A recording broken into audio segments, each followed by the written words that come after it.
Nairobi wakes early. The city hums with movement. Matatus roll past. Footsteps echo against concrete. Voices rise and fall like a rhythm the city has known forever. But within that rhythm, there are quieter stories. Stories of those who listen more than they see. Who navigate through sound, touch, and memory. Stories that reveal how accessibility is more than ramps and signs. It's about empathy, awareness, and design that includes every journey.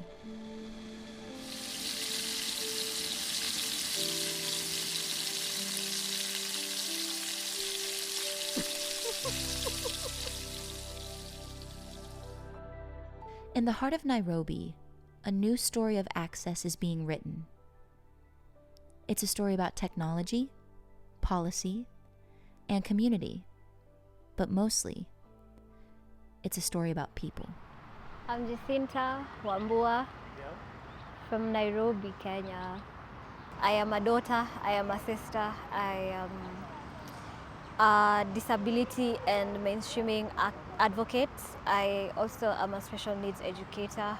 I am a musician, songwriter. I am also a podcaster. And literally, I am everything I have been praying for. For Jacinta, sound is everything. A way of knowing, navigating, surviving, and belonging. In a city that's always in motion, she's learning what it means to move freely, to build access where there was none, and to help others do the same. Every honk, every footstep, every voice becomes a map, guiding her through the unseen pathways of Nairobi.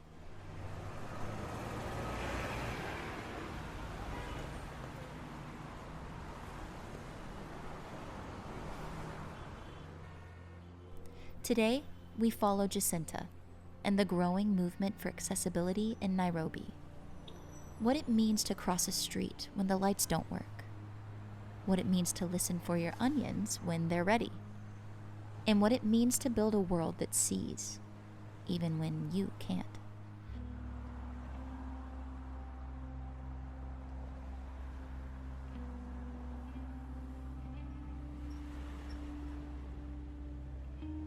From Nairobi, this is Echoes of Access.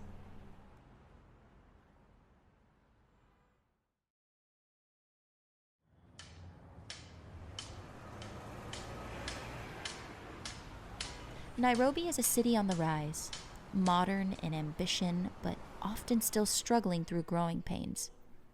For many people living with visual impairments, every step is a calculation, a blend of memory, instinct, and courage.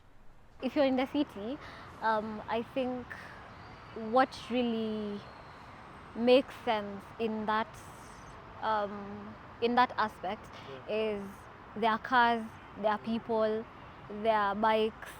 It's just a busy life, and blind or not, you will always know whether a place is busy. And there are people, like there is just movement. So literally, that's it. Kenya's inclusion movement is deeply rooted in memory. From elders who taught Braille under lantern light, to young innovators coding smart canes in workshops. Every story is a testament to endurance. As the movement continues to grow, the endurance and technology continue to work together to bring more access to the Kenyans in the visually impaired communities. At the heart of this movement is Senses Hub, a Nairobi-based organization reimagining accessibility through creativity and technology. Here, young people with visual impairments come together to learn, design, and build tools that make everyday life more inclusive. Senses Hub is a community rewriting what access means.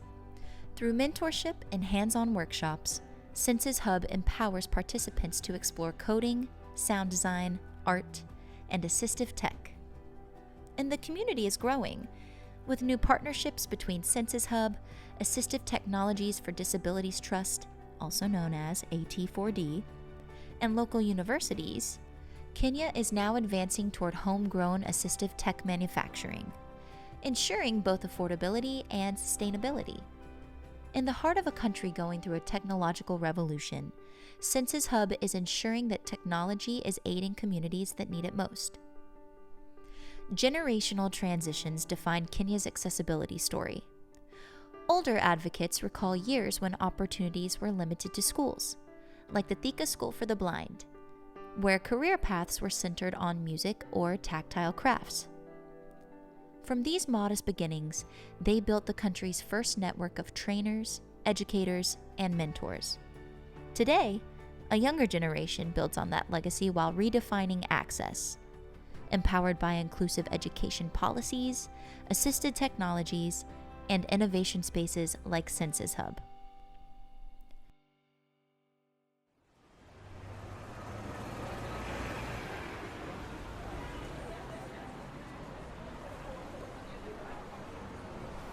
It's a Saturday morning in Nairobi, and the room at Census Hub hums with sound. Not the usual kind. This one's layered. A low buzz of 3D printers, the steady tapping of keyboards, voices trading ideas about sensors, navigation apps, and smart canes that can talk back. Since 2023, Census Hub has become a gathering place for Kenya's visually impaired community. A space where technology meets storytelling and learning happens by doing. Here, people come to experiment, to code, to design. It's not a classroom, it's a movement. Workshops and boot camps dive into everything from building smart mobility aids with AI-driven feedback to mapping Nairobi's busiest terminals through sound. There are hackathons ongoing about accessible app design and roundtable discussions that explore what inclusion really means in a digital world. Every project, every prototype, is documented and shared through Census Hub's digital storytelling initiative, ensuring that advocacy doesn't just happen here, it lives on through film, exhibitions, and community archives. But Census Hub isn't just about tech. It's also about creativity. Mentoring young people to build inclusive human-centered solutions, yes, but also to design tactile art and tell their own stories. That thread runs deep in Kenya's visually impaired community.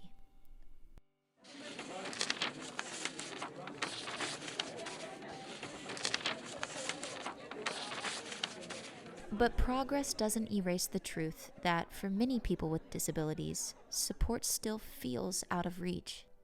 Public funding is scarce. Accessibility laws exist, but enforcement remains weak. Surveys by the Kenya National Bureau of Statistics show that nearly half of all public buildings in Nairobi still lack basic accessibility features. Led by Senator Crystal Asige, the government passed the 2025 Persons with Disabilities Amendment Bill, designed to increase access for the visually impaired by mandating accessible digital services, enforcing building compliance standards, and expanding funding for assistive technology programs. Yet despite this, access remains uneven. Data from the National Council for Persons with Disability shows that only about 1/3 of Kenyans with disabilities have any form of assistive device. Rural areas rely heavily on donations, often leaving users with broken or outdated equipment. One common challenge that we experience is neglect of the state towards people who are visually impaired.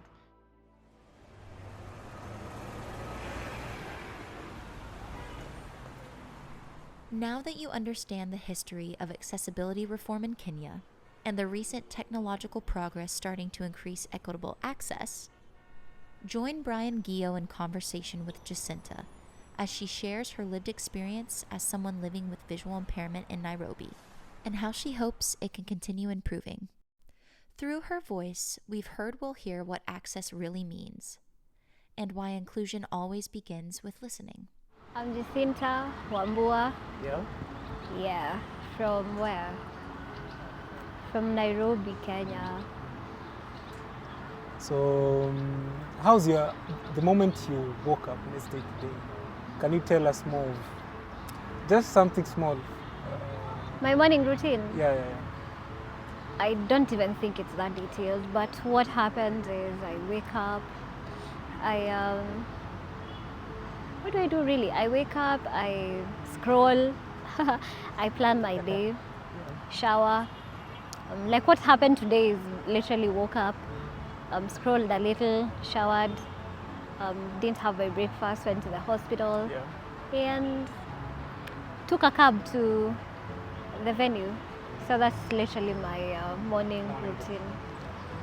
That's very perfect. Yeah, it's very flexible, like depends on what I'm about. So can you tell me about your daily experience in this community actually, in Nairobi? What feels welcoming and what feels challenging?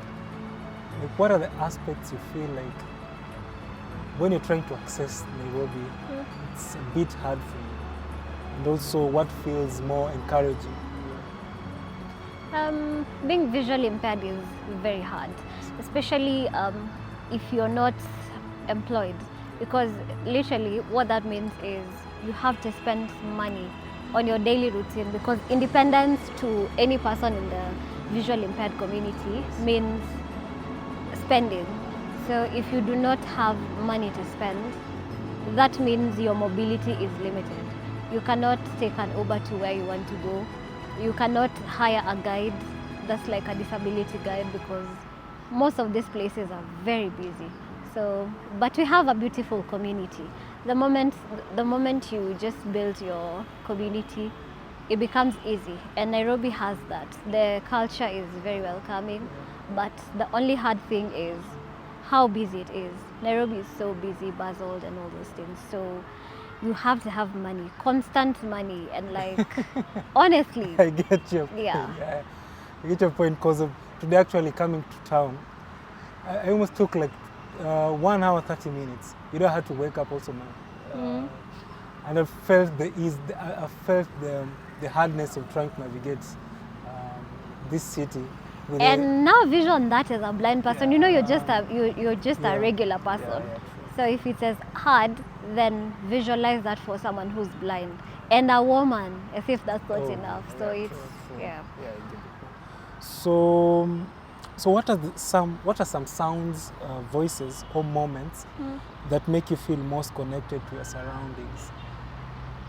As a visually impaired person, sound is everything. Your environment is determined by sound, voice, the natural and even the minute details, because you have to listen to where you're walking to, you have to listen to food when it's boiling, you have literally, ukipika kitungu, the moment you're frying your food, you have to listen to the onions frying, and it reaches a point where you're like, oh, so this is a little silent. You're like, oh, my onions are ready. So like, so you literally paid attention to everything. So nothing goes unnoticed in the visually impaired world. Get you. Any moments you feel like they connect you? Let's say you're in the city right now. What are the moments? I think what you're trying to ask is, how do I know my surroundings? And basically, if you're in the town, if you're in the city, I think what really makes sense in that aspect is there are cars, there are people, there are bikes. It's just a busy life, and blind or not, you will always know whether a place is busy. And there are people, you know, like there is just movement. So literally, that's it. And that's very, it's a very massive environment. Yeah, it is. So, and how do you think people around you understand or misunderstand your experience of disability? People around me, I think I barely need them to understand. Because right now, making someone understand you're visually impaired means two things. One, they'll look out for you, and two, they will take advantage of you. So it's a win-lose situation. So that basically means you are very careful when letting in anyone on your condition. So I feel like people understand. People who are good will understand and they will help. Like for instance, the place I live, we have a caretaker, and like when they're giving notice to everyone else, they categorically knock at my door. Like they'll ring the bell and I'm out, and they tell me, by the way, we've been communicating this and this and this. So it's pretty much beneficial to the people who matter. But it's again an issue because I'm going to steal from her because she literally can't see. And that's just but an assumption. So I feel like it's a win-lose situation. And in matters of access here in Nairobi City, do you feel like majority of people understand this experience? Things that are not taught in school, it's hard for a majority to understand. And I'll give you an example. You see, like with drivers, when you're going to driving school, you are made aware of a white cane. So, and you're told what it symbolizes. So like when I'm crossing the road and I like wave my white cane, then drivers will stop.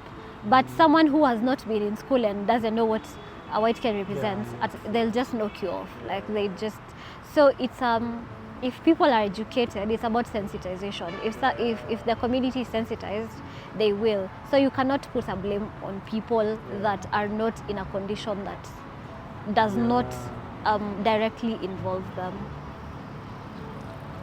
So when you imagine the future of accessibility here in Nairobi, in terms of access, how do you wish you'll change first?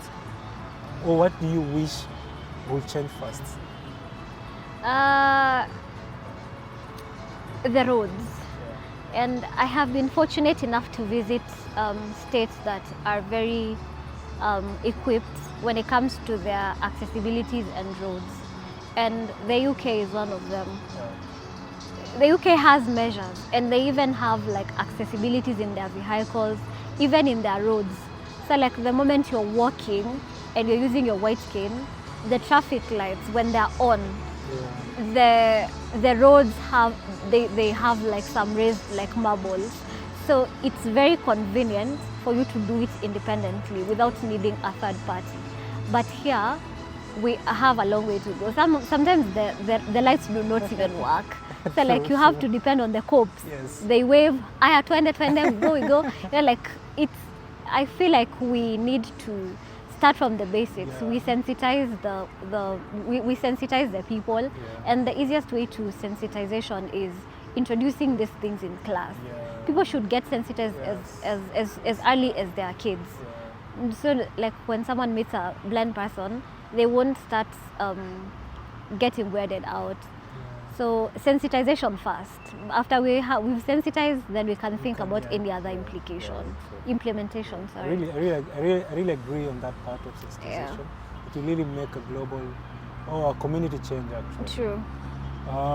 So in terms of community support, what role does community support play in everyday life in terms of hubs of senses kind of? I think the moment you've lived with someone for a very long time, for example, like my community, I think everyone knows me and they know me from church. So every time after service, they come say hi to me and be like, do you remember me? Or like when they'll find me stranded, it will be easy for them to help. So through that, they're able to even induct other people who are not in the same community as me, because people are not rigid, people continue moving, and if there is one sensitized person, they will help break the barriers. So it's pretty much community, it's pretty much family, community, and then the whole nation. So it's as important. So I have this very in terms of storytelling. So how is storytelling through a sound or memory shape the way you share your experiences out there? And I really love your story actually. One can really get it, you see.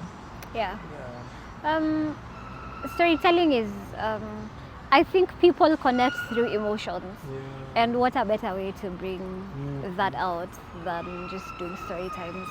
And even people who do podcasting, people who do their story times, YouTubers, bloggers, those are people who capture a lot of attention through just telling their story. Yeah. So the moment someone decides they want to make it their mission to empower inclusion and accessibility, then that means what you're doing is very likely to reach the masses. And for like someone who's visually impaired, just tell your story. We don't need visuals, we don't need so much. Just tell your story, people will listen. And like making your, what's it called? Like what you're doing right now is very important, because you're not in the spectrum, you're not even in the visual impairment spectrum, but you're doing it. Why? Because you want more people to interact with persons who are visually impaired, just like you have. Maybe you think it's not as bad as you thought in the past, and you feel like you need to tell the narrative. So it's just a good thing. Like more people should do it, regardless. Yeah, true. Yeah. So it's more of trying to validate what you're doing. And what are some of the small actions you've seen from others that made you feel included, or it has given you that kind of feeling? Oh, I'm like, wow, I really love it. Last week, I went to creatives training, and what they are trying to do is give creatives a startup. So it's literally people in the creative industry and telling us everything we need to know when it comes to legal and affirmative actions, and it was an inclusive thing. What I thought when I was applying, I thought it was them trying to find persons with disabilities. But when I went there, I think I was the only person with disability, and they did not look down on that. They made every class accessible. You know, they would not have done that. But they went out of their way, and they even gave me notes prior to the day. They even gave me a chance to come with my guide if I want to, and they paid him. You know, these are not things these are things people take for granted, but they go a long way to help. Having that class and making sure you read what's in the projector is a very small act, but it goes a long way to serve someone who needs it. So helping someone cross the road with their permission, of course. Just like, how can I help you? And you might think that's a small act, but that someone might have been stranded, and they don't even know who to talk to. So you're walking to them and asking them, hey, how can I help you cross the road? They're just like, it's a simple act, but it goes a long way to help. Yeah. So, if you could design one simple tool or space to make life easier, what would it be and why? What would it be really? Information. And I am very big on information. You know, people say ignorance is bliss, and it's true. Someone will knock you out of the way. They're ignorant, you can't see, but it doesn't cost them anything, and their life goes on. So like, what tools are we like? Are we doing campaigns? Are we putting our funds into accessibility?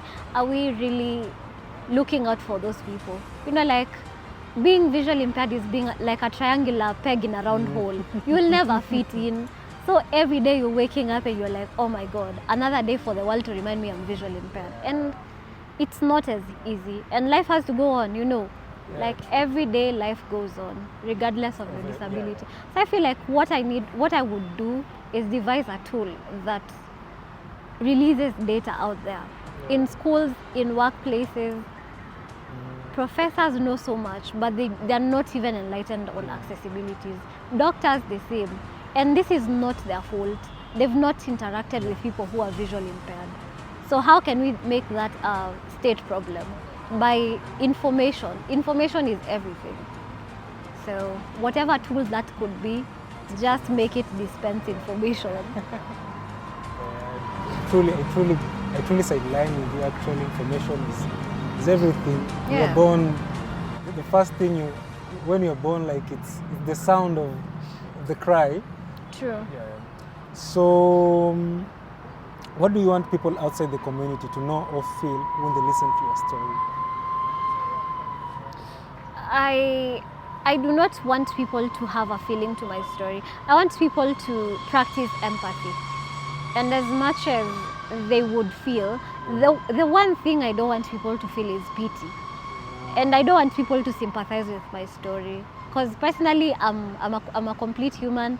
I have my life going on. But I think people need to be empathetic towards people who are in need. Ukisympathize, then what? Ukifeel pity, then what? Ukianza kulia, then what? Like it's about what people can do and not how they should feel. So like empathize with someone's situation and put yourself through it and try to find out how people want to be helped. Don't assume help. You might think I want to be held my hand to get to some place. Yet all I need is just find me my white skin and I'll be good to go. So offer the kind of support people need and don't try to assume that you have a solution to what someone needs. Yeah. That's very inspiring. So how do you see your story and the sound of your voice inspiring others in your community? I am a representative of those who are like me, and I don't want to say I represent the blind community because blindness is a spectrum. There are people who can see completely and there are people who cannot see at all. Like there are people who can see partially, there are people who cannot see at all, and these people have different challenges. But one common challenge that we experience is neglect of the state towards people who are visually impaired. That is a common denominator, it cuts across. So I wouldn't want to say my story is a representation of what people go through, but to those like me, and especially even in terms of what our environment, I would not share what someone in the slums is going through because I have not lived there. So I cannot call myself a representative of that bunch of people. But I can say people who are visually impaired are going through this and this and this. So I feel like let's give more people the chance to tell their story. I have told my story right now. I don't know who it's going to inspire. I don't know who is going to interact with it, yeah? So I want such opportunities to be given to different people so that we get a representation of a whole, because me is just a fraction of the entire society. So as much as I am willing to share in my story, as much as I'm willing to share what I am going through as a visually impaired person, let's have more voices. When you listen to Jacinta, you start to hear it. That quiet shift. The sound of inclusion isn't loud. It's steady. It's a voice command answered in Swahili. A student navigating class with a Braille tablet. A coder testing a prototype in the glow of a laptop screen. This is what progress sounds like. Not perfection, not headlines, just connection. One person, one idea, one piece of tech at a time. Because in the end, assistive technology isn't about devices at all. It's about possibility, about the space between what exists and what's next, and the people determined to bridge it.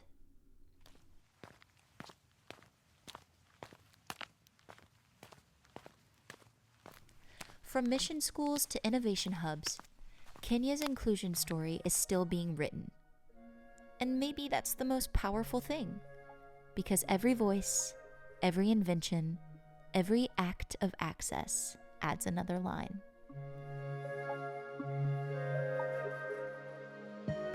X. Loading out of data. X. See what's happening in the world right now. Continue with Google button. Double tap to activate. X. Credential manager. Choose an account and on sessions with and on UK. It used to be simple. Tools made of wood and brass, Braille punched out by hand. But now, assistive technology in Kenya hums with code and connection. Smart canes guide people through Nairobi's crowded sidewalks. Voice assistants speak Swahili, even local dialects. Haptic wristbands buzz gentle directions through touch. It's the kind of innovation that didn't appear overnight. It grew out of decades of advocacy, policy, and persistence. The Persons with Disabilities Act, the 2010 Constitution, each one laying groundwork for a new kind of access. And then came the partnerships, government agencies, NGOs, tech companies, all realizing they could go further together than alone. Groups like the Kilimanjaro Blind Trust Africa started bringing Braille machines and digital learning tools to rural schools and empower learners with visual impairments through comprehensive programs that span digital literacy educational support.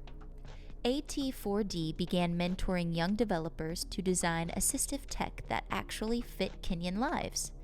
Affordable, practical, and built for the way people move through the world here. Now, places like Census Hub are carrying that vision forward.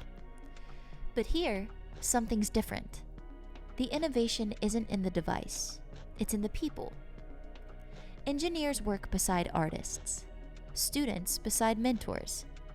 Everyone's building, testing, and adapting technology to fit their own stories. At Census Hub, tech becomes personal, shaped by lived experience. Every beep, tap, and voice command tells a story of possibility. This is what inclusion looks like. And this is what it sounds like.